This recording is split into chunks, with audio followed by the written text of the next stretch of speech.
Good morning, Tim. It's good to see you. Alexis here is very concerned about what hairstyle you're going to have for us this morning. Now he's put it up, Alexis. Yeah, we got to see it down, and it's glorious. It comes down in the morning and gets put up before training and then comes down after training. So, hey, Tim, it's good to see you. How has training been? How has it been with the team? And what was the kind of consensus after the Bolivia game? Everybody happy in camp with the performance that you put in? Yeah, training's been good. Obviously, with the travel day in between, it's been a little warm, as it usually is in these parts in Dallas and Atlanta this time of the year. But spirits are high. I mean, we talked about the game and happy with a 2-0 win, clean sheet, but know that there are things that we can improve on, and that's the case with every game, whether you play really well or you don't have such a great performance. But in a good spot going into the game against Panama for sure. Tim, you guys came flying out of the gates in those first 10 minutes. You looked like rabid dogs. It was awesome to see. But when the opposition offers such little intensity, is it difficult to keep on setting the tempo for 90 minutes? Yeah, it can be. I think in every game there's you have this kind of ebb and flow. Even if a team isn't offering a whole lot of things, it's difficult at any level to keep up that intensity that we had. The first 10 minutes, like you said, it's difficult to keep that up for 90 minutes, no matter how hard you try and no matter how much you want to.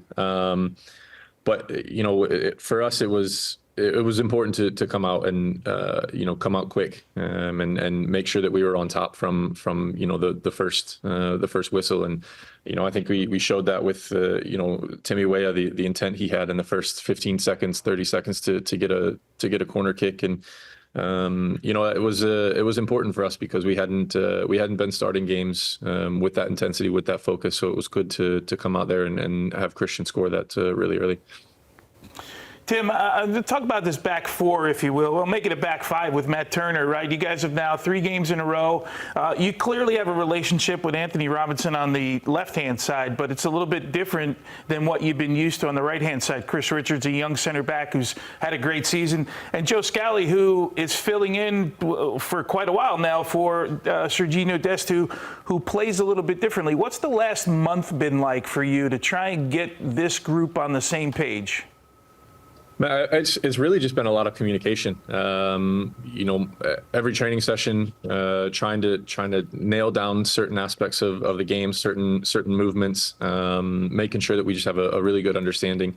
And that started from day one when we were in camp for the friendlies. And sometimes it may not look as cohesive as it can be and as it should be, but it's getting there. But it's just a lot of communication, because I think that's, whether people realize it or not, that's probably 90% of the battle, is making sure that you're communicating and making sure you're on the same page. And that starts in training, each and every single day. So it's been a learning process for all 4 of us. Like you said, Anthony and I have a great connection already, playing a club. And with the other 2, it's a lot newer.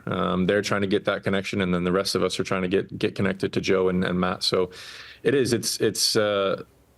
was difficult to begin with, but like I said, with the communication that we have each and every single training session and in meetings, it's gotten better and better as the games have gone on.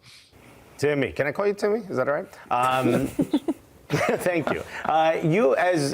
There's been a lot of conversation about leadership on this team, right? Who is captain? Who's the vocal leader? Who's becoming more of a vocal leader? You, as an elder statesman at this point, you as someone who provides a lot of, stability. Are you calling him old? No, I said elder. Everyone does. It's cool, man. It's all right. Everyone does. That's why I said Timmy. Makes him feel younger than the top, okay? He's cool. He's on TikTok, y'all.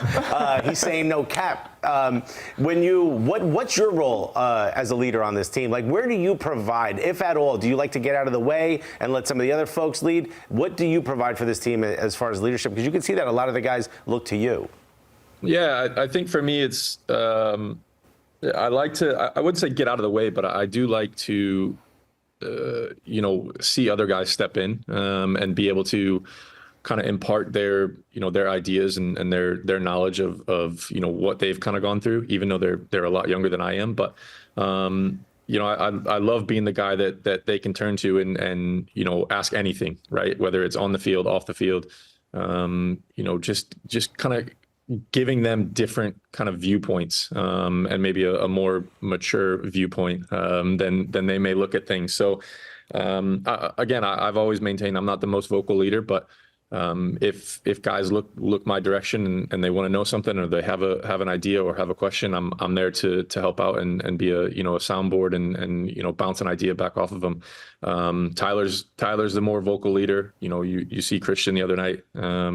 He can be vocal when he really wants to be and when he needs to be, and he shows it with his play. So we've got a lot of different styles within our leadership group, and I think that's the beauty of it, is that we're all a little bit different. We all bring a little bit different quality to that group. Tim, in the Euros and in Copa América, what's the term we're using? Elder statesmen? Mm-hmm. Elder statesmen. We've seen a lot of these elder statesmen shine, like Pepe, like Modric, yourself.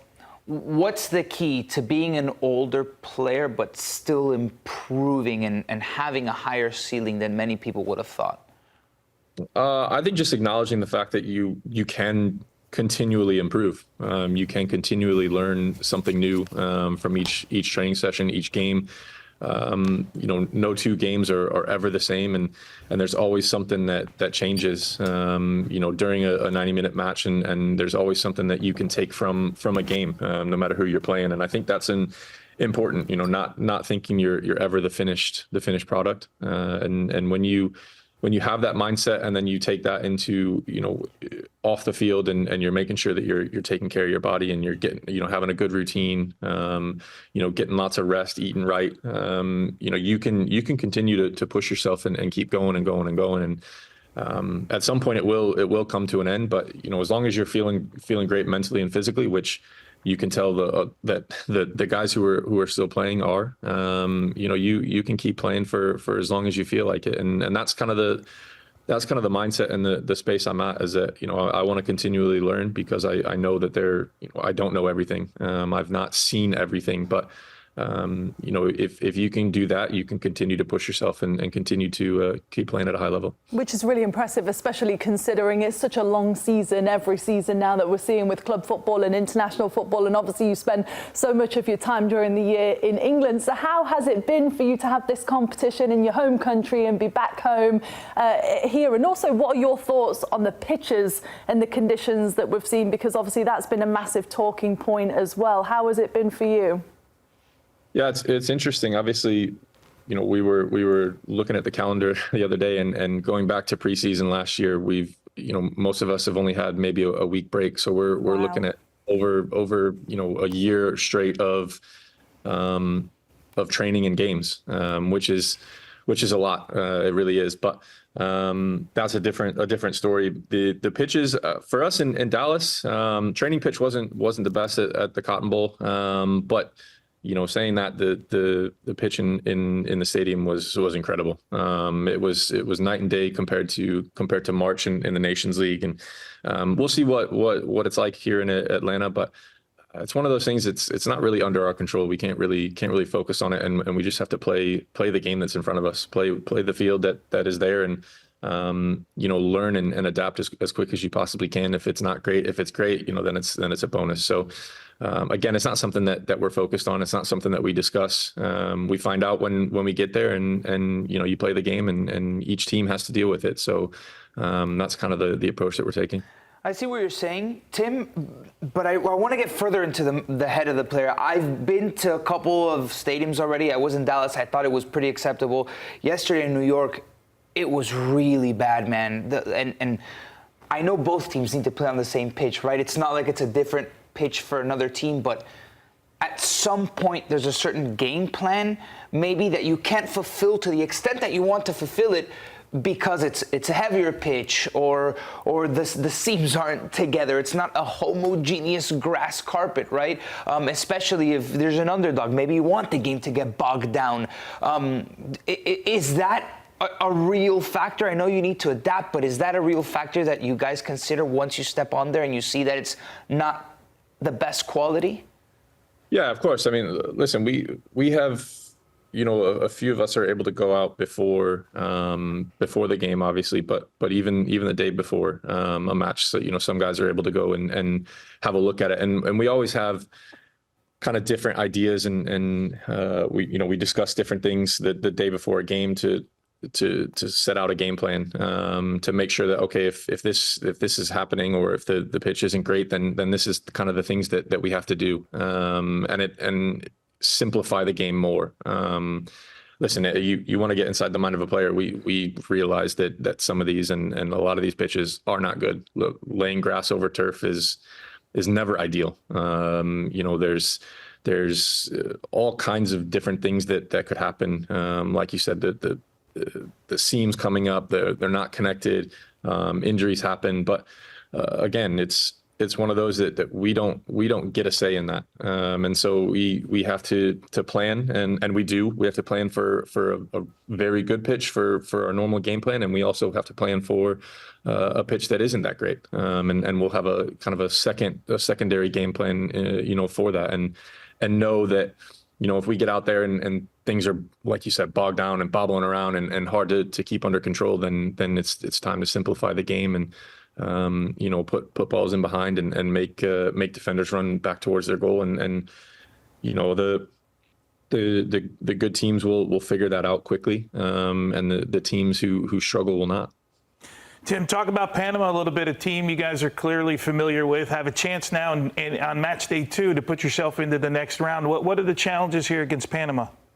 Yeah, obviously a physical team. We watched their game the other night, and they in that game they played a 5-4-1. So it's just, again, trying to get in behind them. But we know that they do like to counterattack. And they have some pretty good physical players. So it's something that we're aware of. We'll go out today and nail down exactly what we need to do and exactly what we need to be aware of. But Tony, I can't give everything away on here for a game.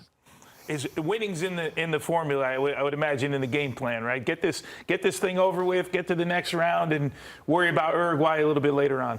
Oh, absolutely. Listen, you want to win every single game. That's a given. If anybody thinks that we're not going to go out and try to win, each group game, we want to be top of the group. That's the goal. That's the main aim at the minute. And you want to make sure that you advance out of the group as quickly as possible, and we have a chance to do that with the second game, like you said, against Panama, and that's what we're looking to do. And that's again, that's part of this group and what we're about, and knowing that if we can do that quickly, as quick as possible, in 2 games, then we're going to be in a good position to win the group come Uruguay. Hey, I know you are a leader with your actions and not your words, and can I give you a suggestion? Go on. Okay. In the middle of the game, if you want to let the other folks know it's go time, you got to dial it up to another level, I suggest you let your hair down. Any chance you'll let us see what that looks like right now? You want me to let my hair down right now? Please, just before we go to break.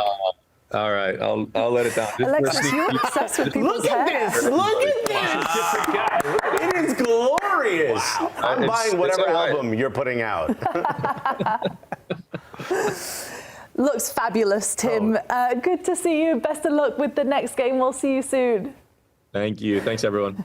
Bro, you look like you could have gone pro in hacky sack. This is amazing. I thought you had been cut off from talking about people's hair after the Thierry situ. I'll give it to everybody. You know that.